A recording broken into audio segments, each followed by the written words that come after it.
మనవడు మనమరాళ్ళు కొడుకులు కూతుర్లు వీళ్ళందరితో ప్రస్తుతము ఉండాల్సినటువంటి పరిస్థితి లోపల జీవనోపాధి కోసము ఆటో నడుపుతూ తన జీవితాన్ని కొనసాగిస్తుంది కరీంనగర్కి చెందినటువంటి ఉమా. ఇక్కడ మనకు ఈ కనబడేటువంటి ఉమా తన భర్త ఎప్పుడైతే ఇటు కాలం చేశాడో కాలం చేసిన తర్వాత ఆ భర్త నమ్మినటువంటి వృత్తి ఏదైతే ఆధారపడేటువంటి వృత్తి ఉంటుందో అదే వృత్తిని ఇప్పుడు తన వృత్తిగా చేసుకొని ప్రతిరోజు కూడా ఆటో నడుపుతూ కూడా జీవనం కొనసాగిస్తుంది. దాదాపుగా ఆటో నడపాలంటే చాలా కష్టమైన పని. ఇటు మగవారే ఆటో నడుపుతారా అనేటువంటి దానికి భిన్నంగా ఇప్పుడు తన కుటుంబ అవసరాల కోసము ఆటో నడుపుతున్నారు ఉమా. ప్రస్తుతం నాతో ఉమా ఉన్నారు. అమ్మ చెప్పండి, ఎన్ని రోజులు అవుతుంది మీరు ఈ ఆటో నడపడానికి గల కారణాలు ఏంటి? 6 సంవత్సరాలు అవుతుంది ఆటో నడపబట్టి. ఏంటంటే ఇక ఇల్లు కిరాయి, ఇల్లుడు ఎంత ఇల్లుడు, పిల్లలు చదువుకుంటున్నారు. ఇక ఏ పని మాత్రం చేయకుంటే మాత్రం తప్పదు కదా అన్నట్లు ఇక ఆటో నడుపుకుంటున్నాం. కానీ ఏమి ఆటో మీద ఏమి కూడా గిరాకీ ఏమి వెళ్తలేదు. బాగా ఆటోలు అయినాయి. అడ్డ అశోక్ నగరే కానీ అడ్డ మీద ఉండు కూడా ఉండను. ఎందుకంటే మొగళ్ళతోటి అడ్డ మీద ఉంటే బాగుండదని ఇక లోకలంతా తిరిగితే 200 డీజిల్ పోయించుకుంటే అవి 500 అయినంటే ఇంకా 200 డీజిల్ పోయించుకోవాల్సిందే. మళ్ళీ మిగిలేది ఏం లేదు అందులో. ఆటోలు కూడా బాగైనాయి. దూరం అంటే 50 రూపాయలకి ఎక్కువ ఇయ్యరు. చాలా దూరం వెల్లుడు మళ్ళా ఇట్లా అవుతుంది. చాలా కష్టం ఉంది గిరాకవుడు కూడా. రోజు ఈ ఆటో నడపడానికి ఏ టైంకి వస్తారమ్మా? అంటే పొద్దున 9 వరకు వెళ్తానండి. ఇక పిల్లలు స్కూల్కి వెళ్ళిన తర్వాత 9 వరకు వెళ్తా. 9 వరకు నుండి 5 వరకు దాకా నడుపుతా. 5, 6 వెళ్తారు ఉండే మటుకి. మళ్ళీ చీకటి అయిందంటే వెళ్ళాను. ఇక నైట్ దాకా నడపాను. 5, 6 గంటల దాకానే నడుపుతాను. అంటే గతం లోపల మీ ఇప్పుడు భర్త ఈ ఆటో నడిపేటువంటి వారా?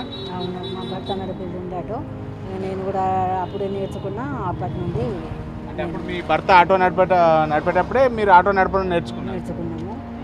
ఎందుకంటే ఆయన ఎక్కువ శాతము తాగడానికి బానిస అయ్యిండు.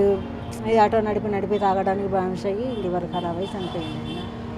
ఇక ఈ ఆటో ఎందుకు అమ్మేయాలి, నాకు కూడా వచ్చు కదా అన్నట్ల ఇక నేను నడుపుదాం అనుకుని ఇక దీన్ని నడుపుతున్నా. ఏదో ఇంత ఈ ఆటో నడసలేదు చక్కగా ఊకే చేసుడు. మళ్ళీ దీనికి రిపేర్లు అయినప్పుడల్లా 2000, 3000, 5000 ఇట్లా రిపేర్ చేసుడు అవుతుంది. ఇదే మా కొత్త ఆటో ఏదైనా ఇట్లా లోన్లు వెళ్ళినాయి కదా అట్లా ఇప్పిస్తారనుకొని కూడా గంగుల కమలాకి కూడా కలిసిన ఆయన. ఇక అంతలో పడిన ఎన్నికలు వచ్చినాయి. ఆయన ఏం సమాధానం ఇవ్వలేదు. ఇట్లా ఎవరన్నా కొంచెం సహాయం చేస్తే మంచిగా ఉంటుందని అనుకుంటున్నా. మా కొడుకు కిడ్నీలు కూడా ఖరాబ్ అయిన ఎవరైనా కిడ్నీ. మీకు పిల్లలు ఎందరు? 2 కొడుకులు 1 బిడ్డ. ఏం చేస్తారు వాళ్ళు ఏం చేస్తారు? బిడ్డకు పెండ్లయింది, పెద్ద ఆయనకు పెండ్లయింది. 1 బాబు 1 పాప ఆయనకు.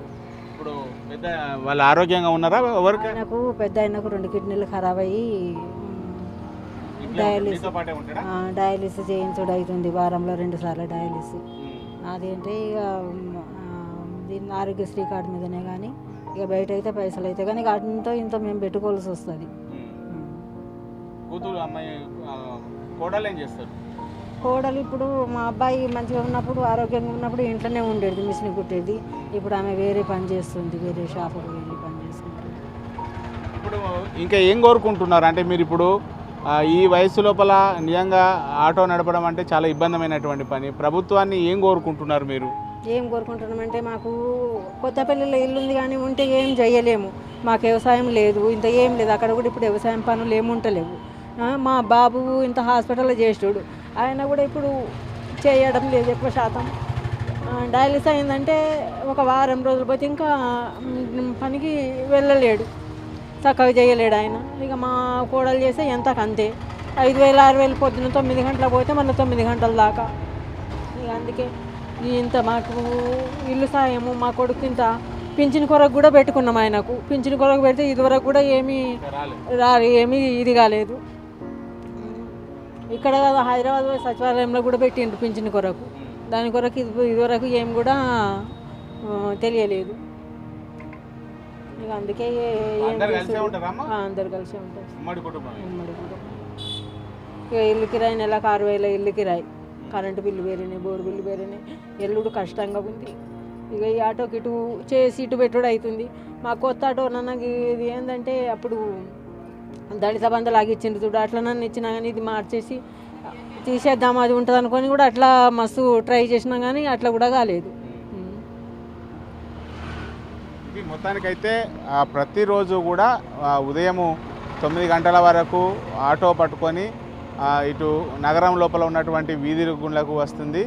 తర్వాత ఇక్కడ గిరాకీ వస్తే రోజు కూడా గిరాకీ లభ్యమవుతుంది. కానీ ఎక్కువ దూరం ఆడవారు కాబట్టి ఎక్కువ దూరం పోలేకపోతున్నారు. రోజు 9 నుంచి సాయంత్రం 5 గంటల వరకు కూడా ఆటో నడిపితేనే తనకు జీవనోపాధి ఉంటుంది. ఎందుకంటే తన కొడుకు కూడా ఇప్పుడు ప్రస్తుతము డయాలసిస్ పేషెంట్ కాబట్టి ఖచ్చితమైనటువంటి పరిస్థితి లోపల ఆటో నడపాల్సినటువంటి పరిస్థితి వస్తుంది. తనను ఆదుకోవాలని చెప్పి ఇటు ప్రభుత్వాన్ని ఇటు అదేవిధంగా దాతలను కూడా కోరుకుంటున్నటువంటి పరిస్థితి కనబడుతుంది.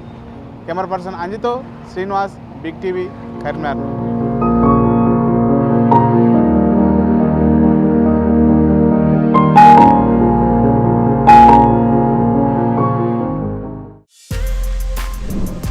For more videos like this, subscribe Big TV channel.